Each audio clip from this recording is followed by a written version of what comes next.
Hello बच्चों, मुझे पता है वीडियो बहुत लेट है, पर क्या करें, करना था कुछ काम वाम से। तो हम वेक्टर वाले चैप्टर की बात कर रहे हैं। वेक्टर वाले चैप्टर में हम लोगों ने parallelogram law of vector addition कर लिया, triangle law of vector addition कर लिया, कुछ न्यूमेरिकल्स भी कर लिए उसके। आज हम कर रहे हैं रेजोल्यूशन ऑफ वेक्टर।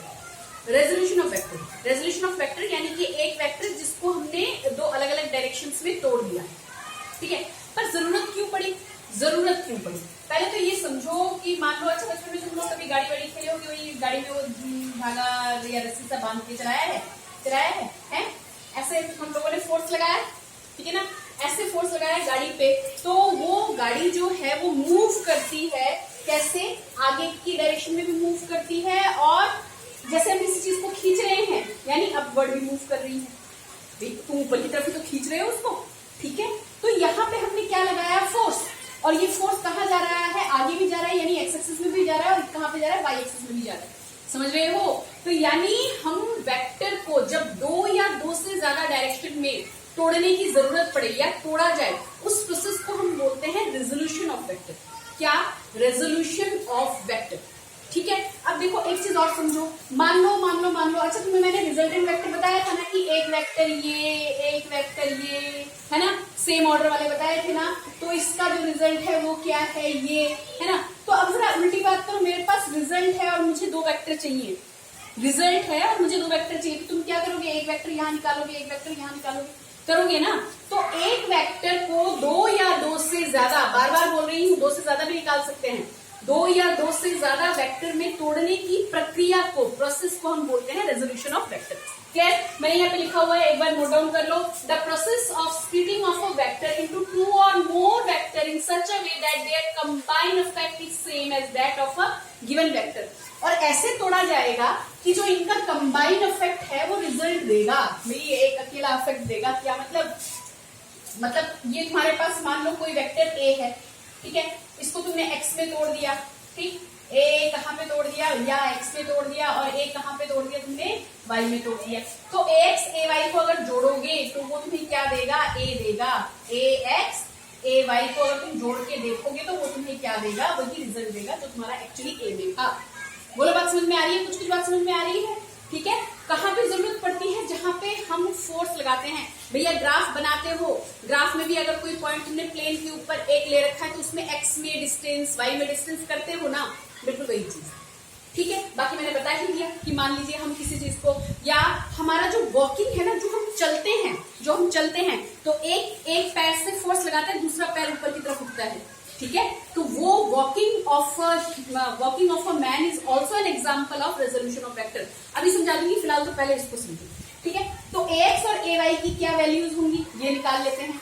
तो भैया जी, अगर मैंने रेक्टेंगल में तोड़ा है तो उसको रेक्टेंगुलर कंपोनेंट्स ऑफ वेक्टर भी बोलते हैं। नहीं समझ में आ रहा, मैं समझा देती हूँ। देखो, मान लो मेरे पास कोई वेक्टर ये है, ठीक है, मान लो ये मेरे पास कोई वेक्टर r है, और मुझे इसके कंपोनेंट्स, जो नई वेक्टर जो बनती है ना, जो नए वेक्टर बनते हैं, जैसे a को तोड़ के ax और ay आया ना, a को तोड़ के ax और ay जो आया उसको हम बोलते हैं कंपोनेंट ऑफ वेक्टर। कंपोनेंट समझते ना, कंपोनेंट टुकड़े, है ना, हाँ बिल्कुल भाई।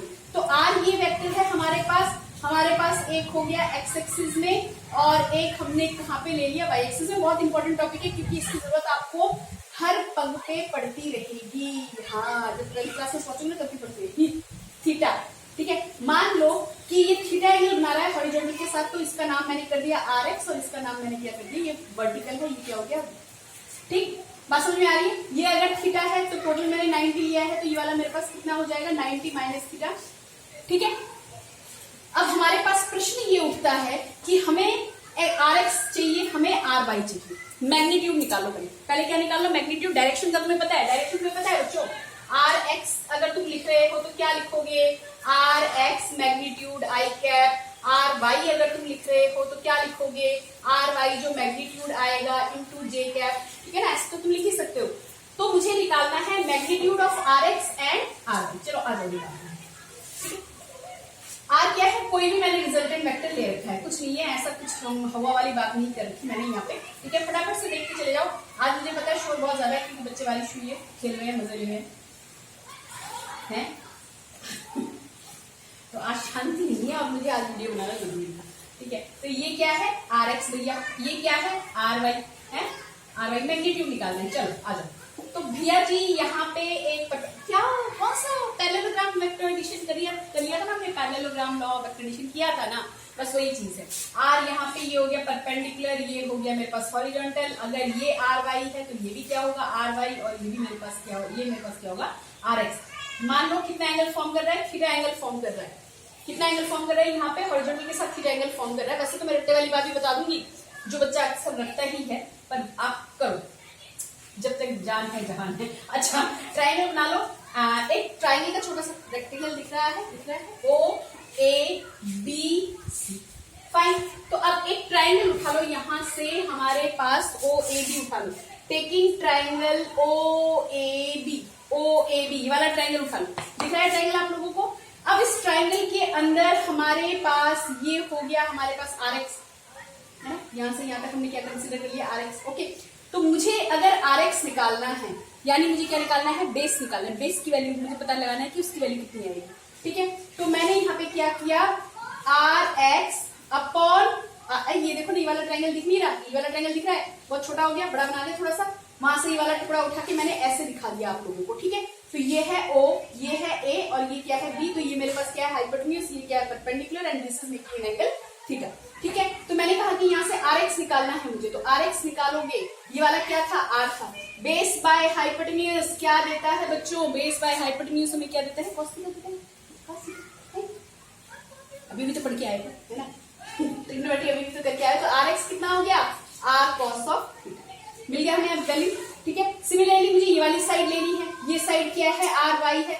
ठीक है, तो इसको निकाले तो क्या आ जाएगा, परपेंडिकुलर अपॉन हाइपोटेन्यूज। बेटा वैसे भी जब इस तरह की कोई हमें रेशियो निकालने होते हैं ना, तो जनरली क्या होता है, जिन चीजों को हमें निकालना है उनको न्यूमरेटर में रख देते हैं, न्यूमरेटर में रख देते हैं, और जिसके बारे में पता है उनको हम उठा के कहाँ रख देते हैं, बेस में। ओके, तो यहाँ पे हो गया न्यूमरेटर बेस में आ गया। अच्छा आर वाई क्या है परपेंडिकुलर, और ये मेरे पास क्या है हाइपोटेन्यूज है, कौन से ट्राइंगल में, ओ ए बी में। तो ये मेरे पास कितना हो गया, perpendicular upon hypotenuse, this is okay. तो आर वाई आपके पास बाय मैग्नीट्यूड कितना आ गया बच्चों, आर साइन थीटा। तो ये हमारे कंपोनेंट्स की वैल्यू हो गई, R cos theta, R sine theta. Generally horizontal के साथ ही हम लोग थीटा लेते हैं, लेकिन अगर ऐसा नहीं हुआ, अच्छा एक चीज और बताती हूँ, रटो नहीं भैया, रटो नहीं। तो आर एक्स जब मैं बोलूंगी तो कितना लिखोगे, R cos theta. R Y जब मैं बोल रही हूँ तो कितना लिखोगे, R sine theta. Very good, ठीक है। अच्छा अब अगर मेरे पास एंगल इसके साथ ना होता, एंगल कहीं और होता, यानी यहां हो जाता, मान लो यहां हो जाता, एंगल तुम्हारे पास यहां ना होता और एंगल तुम्हारे पास यहां हो जाता, तो बात थोड़ी सी बिगड़ जाती। यानी बिगड़ क्या जाती, चेंज करना पड़ता आपको। आप ये देखा करो, थीटा जिसके साथ है ना वही कॉस देगा। करके देख लो, अभी वाला ट्रायंगल उठा लो, ओ सी बी उठा लो, ये हाइपोटेन्यूज हो गया, ये बेस हो गया, ये परपेंडिकुलर हो गया, यहाँ पे कितना फॉर्म कर रहा है, 90 फॉर्म कर रहा है, उल्टा करके देख लो। ठीक है, अगर थीटा यहां होता तो उस केस में आर वाई जो होता, थीटा इसके साथ है, किसके साथ, वाई वाले के साथ, तो ये कितना होता, आर कॉस थीटा है जी, और आर एक्स कितना होता, आर साइन थीटा। समझे, ये देख लिया करो कि एंगल कहां पे दिया हुआ है। तो this is all about the splitting of the vectors. ठीक है, अच्छा एक चीज और समझिए, यहाँ पे तो एंगल मैंने कोई आर्बिट्ररी एंगल लिया हुआ है। एक और छोटा सा टॉपिक इसमें लोग जोड़ देते हैं भैया, रेक्टेंगुलर कंपोनेंट्स जोड़ देते हैं। तो अगर यही चीज मेरे पास रेक्टेंगल बनाती, यानी रेक्टेंगुलर कंपोनेंट्स, वैसे तो इसी पे बात बन जाती, पर मैं समझा देती हूँ। देखो मान लो कि बिल्कुल 90 पे स्प्लिट करता है, ये मान लीजिए मेरे पास, अरे ये क्यों बना दिया, पहले कंपोजिशन नहीं कर रहे हैं, ये मेरे पास एक वेक्टर है, ठीक है, और ये बिल्कुल 90 पे टूटता, मतलब इनके बीच में टोटल एंगल कितने का बनता, 90, और ये मेरे पास कितना बनाता, 45 डिग्री। ठीक, ये मेरे पास कितना बनाता, 45 डिग्री, है ना। अब तो सुनते चले जाओ। ठीक है, मान लो ये आर है, ये क्या है, आर एक्स है, और ये मेरे पास क्या है बच्चों, आर वाई है। ठीक है, आर एक्स तो तुम यहां से देख के बोल देते मैडम जी, आर एक्स की वैल्यू हमारी आ रही है आर कॉस थीटा, है ना, और कॉस की वैल्यू कितनी आ रही है तुम्हारे पास, कॉस 45 डिग्री। ठीक है, तो कितना हो गया, R by root 2। Okay, similarly R Y निकालोगे, 90 माइनस थीटा करोगे, वैसे भी थीटा ले रहे हो ना तुम, तो यहाँ पे कितना आ जाएगा, आर साइन ऑफ थीटा। बेटा जी ये अगर आपके पास थीटा है, सुनो ना, ये अगर थीटा है तो ये कितना हो गया, 90 माइनस थीटा हो गया, और अगर यहाँ पे तुम्हारे पास कॉस पड़ रहा है तो कॉस 90 माइनस क्या दे देगा, साइन थीटा देगा। सिंपल सी बात है ना। R Y is equal to कितना हो गया, आर बाय रूट 2।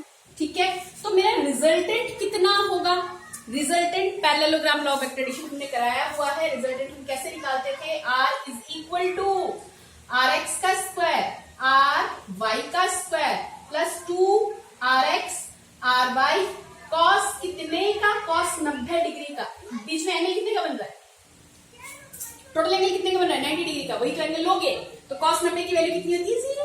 कॉस 90 की वैल्यू कितनी होती है, 0। तो आर कितना आ गया, आर आ गया आपके पास R X square plus are.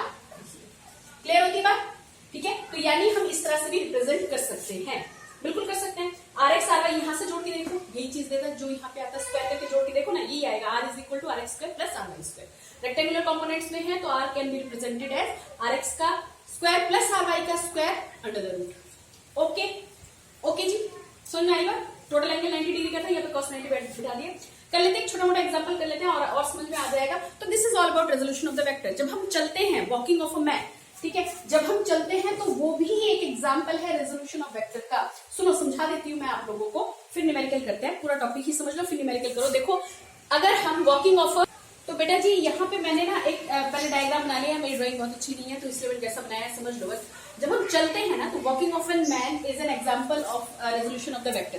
देखो होता क्या है, हम एक पैर जो हमारा स्लेंटेड फुट होता है, हम क्या करते हैं जमीन में उसको प्रेस करते हैं, जमीन पे प्रेस करते हैं ना। तो जहां आप अप्लाइड फोर्स कर रहे हो, जैसे आपने एक्शन किया उसका क्या होगा, रिएक्शन होगा। Very good. तो यहाँ पे क्या हुआ, ग्राउंड से रिएक्शन आया, रिएक्शन फ्रॉम ग्राउंड, राइट। आपने एक्शन किया, रिएक्शन फ्रॉम क्या मिला हमें, ग्राउंड। ठीक है, इसको तुम क्या कंसीडर कर लो, रिजल्टेंट आर कंसीडर कर लो। भैया नेट रिजल्ट ऊपर की ओर मिल रहा है। तो इसमें हमें क्या होगा, एक पैर से ये वाला जो डायरेक्शन है, एक हॉरिजॉन्टल कंपोनेंट आएगा और एक हमारे पास क्या आएगा बच्चे, वर्टिकल कंपोनेंट आएगा।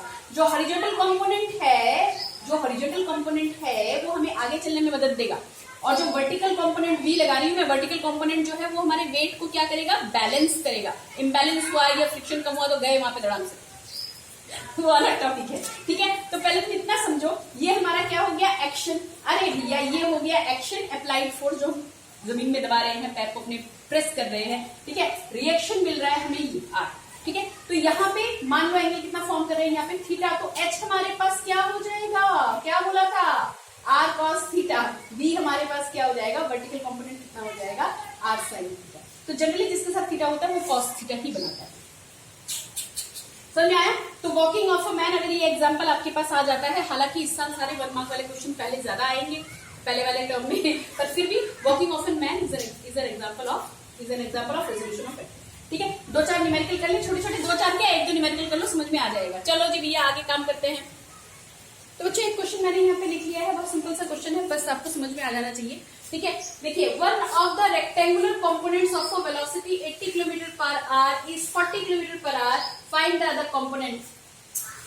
मैडम 40 ही होगा, ऐसा नहीं है, देखो निकालने का तरीका है, बता रही हूँ। अब कंबाइंड इफेक्ट है, देखो ना, one of the rectangular components of a velocity, ठीक है, किसी वेलोसिटी 80 km/h का एक रेक्टेंगुलर कंपोनेंट आपको 40 km/h दिया। रेक्टेंगुलर कंपोनेंट मैंने बताया ना, जो रेक्टेंगल पे 2 अलग अलग हमारे कंपोनेंट्स निकल आएंगे वेक्टर को स्प्लिट करने के बाद।